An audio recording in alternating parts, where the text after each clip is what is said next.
ಮಾತನಾಡಿದ್ದಾರೆ. ಈ ಒಂದು ರಾಜಕೀಯ ಕ್ಷೇತ್ರದಲ್ಲಿ ಯುವಕರಿಗೆ ಹೆಚ್ಚಿನ ಅವಕಾಶ ಇರಬೇಕು ಅಂತ ಎಲ್ಲರೂ ಹೇಳ್ತಾ ಇರ್ತಾರೆ. ಕಾರಣ ಅಂತಂದರೆ ಅವರಲ್ಲಿ ಒಂದು ಹುಮ್ಮಸ್ಸು ಇರುತ್ತೆ ಅನ್ನೋ ಒಂದು ಇದು. ಇವತ್ತು ಇಲ್ಲಿ ಅಂಬೇಡ್ಕರ್ ಭವನ ನಿರ್ಮಾಣ ಆಗ್ತಾ ಇದೆ. ಇದು ಬರೀ ಒಂದು ಜನಾಂಗಕ್ಕೆ ಸೀಮಿತವಾಗಿರೋದಿಲ್ಲ. ಭವನ ನಿರ್ಮಾಣ ಆದರೆ ಇದರ ಉಪಯೋಗ ಎಲ್ಲ ಜನಾಂಗದವರು ಪಡೀಬೋದು. ಈ ರಾಷ್ಟ್ರೀಯ ಹೆದ್ದಾರಿ ಏನಿದೆ ನಮ್ಮ ಮೂಡಲಬಾಗಿಲಿಂದ ಹಾದು ಹೋಗ್ತದೆ, ಎಲ್ರಿಗೂ ಗೊತ್ತಾಗ್ತದೆ. ಇಲ್ಲಿರ್ತಕ್ಕಂಥ ಒಂದು ಸ್ಥಳ ಮಹಿಮೆ ಎಲ್ರಿಗೂ ಅರಿವಾಗ್ತದೆ. ಇಂಥ ಒಂದು ಕೆಲಸವನ್ನು ನಮ್ಮ ತಾಲೂಕಿಗೆ ಮಾಡಿಕೊಟ್ಟಿರ್ತಕ್ಕಂಥ ನಿಮ್ಮೆಲ್ಲರ ನೆಚ್ಚಿನ ಶಾಸಕರಾದಂಥ ಸಮೃದ್ಧಿ ಮನ್ನರ್ ಸರ್ ಅವರಿಗೆ ನಿಮ್ಮೆಲ್ಲರ ಪರವಾಗಿ ಧನ್ಯವಾದಗಳನ್ನು ಅರ್ಪಿಸೋಣ. ಅದೇ ರೀತಿ ಈ ಕಾರ್ಯಕ್ರಮದಲ್ಲಿ ನಮ್ಮ ಜೇಡಿ ಆಗಿರ್ತಕ್ಕಂಥ ಶ್ರೀನಿವಾಸ್ ಅವರು ಇದ್ದಾರೆ, ನಮ್ಮ ಪ್ರಕಾಶ್ ಅಡವರು, ನಮ್ಮ ತಾಲೂಕ್ ಪಂಚಾಯತಿ ಮಾಜಿ ಅಧ್ಯಕ್ಷ ಅಂತ ಇಂದ್ರಮ್ಮನವರು, ಬಳ್ಳಾರಿ ಜಗದೀಶು, ಜೆ.ಪಿ. ಶ್ರೀನಿವಾಸು, ಲಕ್ಷ್ಮಣ ಅವರು, ಸೋಮಣ್ಣ, ನಮ್ಮ ಮಂಚೋಡಪ್ಪನು, ನಮ್ಮ ಸಂಘಸಂದ್ರ ವಿಜಯ್ ಕುಮಾರ್ ಅವರು, ಬಲ್ಲಳ್ಳಿ ವೆಂಕಟೇಶು, ಜೆ.ಕೆ. ಕೃಷ್ಣಪ್ಪನವರು, ನಮ್ಮ ಕಾರ್ ಶ್ರೀನಿವಾಸು, ನಮ್ಮ ನಾಗಮಂಗಲ ಶಂಕಿನಣ್ಣ, ಬೇಟ್ ನಾರಾಯಣಸ್ವಾಮಿ, ಎಲ್ಲ ಮುಖಂಡರು ಮತ್ತು ಮಾಧ್ಯಮದ ಮಿತ್ರರೇ ಎಲ್ಲರೂ ಹೇಳ್ತಾ ಇದ್ರು. ಇವತ್ತು ಆಲಂಗೂರು ಸಿನಣ್ಣವರ ಅವಧಿನಲ್ಲಿ ಇಷ್ಟೆಲ್ಲ ಕೆಲಸಗಳಾಗಿತ್ತು, ಅದಾದಮೇಲೆ ಇವಾಗ ಆಗ್ತಾ ಇದೆ ಅಂತ ಹೇಳ್ಬಿಟ್ಟು ಅವತ್ತು ಏನು ಅಂಬೇಡ್ಕರ್ ಸ್ಟ್ಯಾಚ್ಯೂನ ನಿರ್ಮಾಣ ಮಾಡಬೇಕಾಗಿದ್ರೆ ಅವ್ರು ಎಷ್ಟೊಂದು ಶ್ರಮ ಹಾಕಿದ್ರು. ಒಂದು ಟೀಮ್ನೇ ಕಳಿಸಿದ್ರು. ಎಲ್ಲರ ನಮ್ಮ ವೆಂಕಟರಮಣ್ಣವರ ಒಂದು ನೇತೃತ್ವದಲ್ಲಿ ಎಲ್ಲ ಒಂದು ಟೀಮ್ನೇ ಕಳಿಸಿ ಕಂಚಿನ ಪ್ರತಿಮೆನೇ ರಾಜ್ಯದಲ್ಲೇ ಪ್ರಥಮ ಬಾರಿಗೆ ಆಯ್ತೇನೋ ಅಂತೇಳಿ ಕೂಡ ಅನ್ಬೋದು. ಅಂಥ ಒಂದು ಪ್ರತಿಮೆನ ನಿರ್ಮಾಣ ಮಾಡಿಕೊಟ್ರು. ಇವತ್ತು ಅವತ್ತಿಂದ ಬಿಸಿಲು ಗಾಳಿಗೆ ಇನ್ನೂ ಅದಕ್ಕೆ ಅವಕಾಶ ಆಗಿಲ್ಲ.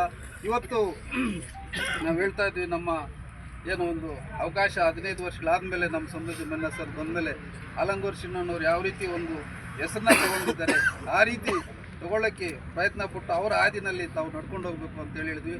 ಇವತ್ತು ಅದೇ ರೀತಿಯಲ್ಲಿ ಇವತ್ತೇನು ಅವರು ಸಹ ಏನು ಆಲಂಗೂರು ಸಿನಣ್ಣವ್ರು ಎಲ್ಲ ಸಮುದಾಯಗಳಿಗೂ ನಮ್ಮ ಭವನ ನಿರ್ಮಾಣ ಮಾಡಿಕೊಟ್ರು.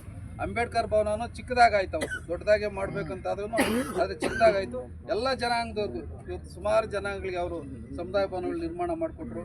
ಹಲವಾರು ಕಡೆ ಒಂದು ಕಲ್ಯಾಣ ಮಂಟಪಗಳನ್ನು ನಿರ್ಮಾಣ ಕೊಟ್ಟರು. ನಂಗ್ಲಿ ಆಗ್ಬೋದು, ಇವತ್ತು ನಮ್ಮ ಕಾಂತರ ಸರ್ಕಲ್ಲು ಹಲವಾರು ಜಾಗಗಳಲ್ಲಿ ಕಲ್ಯಾಣ ಮಂಟಪಗಳು ಮಾಡಿಕೊಟ್ರು. ಇವತ್ತು ನಮ್ಮ ಶಾಸಕರು ಸಹ ಅದೇ ರೀತಿ ಹೇಳ್ತಾ ಇದ್ದಾರೆ. ಇನ್ನೂ ಇರ್ತಕ್ಕಂಥ ಚಿಕ್ಕ ಒಂದು ಜನಾಂಗಗಳು ಕೂಡ ನಾವು ಆ ರೀತಿಯ ಒಂದು ಸೌಲಭ್ಯಗಳನ್ನ ಒದಗಿಸ್ಕೊಡ್ಬೇಕು ಅಂತ ಅವರಲ್ಲಿ ಒಂದು ಹುಮ್ಮಸ್ಸಿದೆ. ಆದರೆ ಅದ್ರ ಹುಮ್ಮಸ್ಸಿಗೆ ತಕ್ಕಂಗೆ ಸರ್ಕಾರದಲ್ಲಿ ಸ್ಪಂದನೆ ಇಲ್ಲ. ಇವತ್ತು ತಾವೆಲ್ಲ ನೋಡ್ತಾ ಇದ್ರಿ ಏನಾಗ್ತಾ ಇದೆ ಅಭಿವೃದ್ಧಿ ಅಂತಕ್ಕಂಥ ತಮ್ಮೆಲ್ಲರಿಗೂ ಗೊತ್ತಿದೆ. ಆ ಒಂದು ನಿಟ್ಟಿನಲ್ಲಿ ಆದರೂ ಸಹ ಅವ್ರು ಇರ್ತಕ್ಕಂಥ ಛಲ ಬಿಡದೆ ಇವತ್ತೇನು ಈ ಒಂದು ಅಂಬೇಡ್ಕರ್ ಭವನ ನಿರ್ಮಾಣ ಮಾಡ್ತಾ ಇದ್ದಾರೆ. ನಿಜವಾಗ್ಲೂ ಇದು ಏನು ನಾವೆಲ್ಲನೂ ದೊಡ್ಡ ಒಂದು ಮದುವೆಗಳಾಗಬೇಕಾದ್ರೆ ನಮ್ಮ ಮುಳ್ಬಾಗ್ಲಲ್ಲಿ ಯಾವುದೂ ಚೋಲ್ಟ್ರಿ ಸಿಗೋದಿಲ್ಲ. ಎಲ್ಲ ನಾವು ಕೋಲಾರ್ಗೆ ಹೋಗ್ತಾ ಇದ್ವಿ. ಅದ್ರ ಬದಲಿಗೆ ಇವಾಗ ನಮ್ಗೆ ಇಲ್ಲೇನಾಗ್ತದೆ, ಒಳ್ಳೆ ಪಾರ್ಕಿಂಗ್ ಸಿಗ್ತದೆ. ಏನು ಒಂದು ಹೆಚ್ಚಿಗೆ ಜಾಗ ಸಿರೋದ್ರಿಂದ ಭವನ ಒಳ್ಳೆಯ ರೀತಿಯಲ್ಲಿ ಆದಾಗ ಒಂದು ಒಳ್ಳೆ ಪಾರ್ಕಿಂಗ್ ಸಿಗ್ತದೆ, ಎಲ್ಲ ವ್ಯವಸ್ಥೆ ಇರುತ್ತೆ, ನಮ್ಮೆಲ್ಲ ರೀತಿಯಲ್ಲೂ ಅನುಕೂಲ ಆಗುತ್ತೆ. ಎಲ್ರಿಗೂ ಇದೊಂದು ಒಳ್ಳೆಯ ಕೆಲಸ ಆಗಿದೆ. ಇನ್ನೂ ಈ ರೀತಿಯ ಉತ್ತಮವಾಗಿರ್ತಕ್ಕಂಥ ಕೆಲಸಗಳು ಅವರೆಲ್ಲ ಮಾಡಲಿ, ಅವ್ರು ನಾವೆಲ್ಲ ಕೈ ಜೋಡಿಸೋಣ ಅಂತ ಹೇಳ್ಬಿಟ್ಟು ಹೇಳ್ತಾ, ಇವತ್ತೇನು ಅವರು ಒಂದು ಅಂಬೇಡ್ಕರ್ ಒಂದು ಇದನ್ನು ಹೊಸದಾಗಿ ಮೈಸೂರು ಮಹಾರಾಜರ ಒಂದು ವೃತ್ತದಲ್ಲಿ ಏನು ಇದೆ ಆ ಶೈಲಿನಲ್ಲಿ ನಿರ್ಮಾಣ ಮಾಡಬೇಕಂತ ಹೋಗಿದ್ದಾರೆ. ಭಾಳ ಒಂದು ಒಳ್ಳೆಯ ಕೆಲಸ. ನಮ್ಮ ಸೋಮಣ್ಣವ್ರು ಭಾಳ ಇದಾಗಿ ಭಾಳಷ್ಟು ಜನ ಒಳಗಡೆ ಬಂದಾಗ ಚಪ್ಪಲಿ ಬಿಡಬೇಕಂದ್ರೆ ಡ್ಯಾನ್ಸ್ ಮಾಡೋರು, ಏನೋ ಆ ಬಿಸಿಲಿಗೆ ಕಾಲು ಇಡೋದಕ್ಕೆ ಇದು ಮಾಡೋರು ಅಲ್ಲಿ ಮೆಟ್ಲತ್ತಕ್ಕೆ ಮುಂಚೆ ಖಾಲಿ ಜಾಗದಲ್ಲಿ. ಇವತ್ತು ಇದನ್ನು ನೀವು ಆ ಶೈಲಿನಲ್ಲಿ ಬದಲಾವಣೆ ಆದಾಗ ಜನರು ಕೂಡ ಆ ಒಂದು ಸಂಕಷ್ಟ ತಪ್ಪುತ್ತೆ. ಎಲ್ಲರೂ ಪ್ರೀತಿಯಿಂದ ಬಂದು ಅಂಬೇಡ್ಕರ್ ಪಕ್ಕದಲ್ಲಿ ಒಂದು ಸ್ವಲ್ಪ ಹೊತ್ತು ಶಾಂತವಾಗಿ ನಿಂತ್ಕೊಂಡು ಒಂದು ಧ್ಯಾನ ಮಾಡೋದಕ್ಕೆ ಕೂಡ ಅವಕಾಶ ಇರುತ್ತೆ. ಅಂತ ಒಂದು ಕೆಲಸಕ್ಕೆ ಕೈ ಹಾಕಿದ್ದೀರಿ.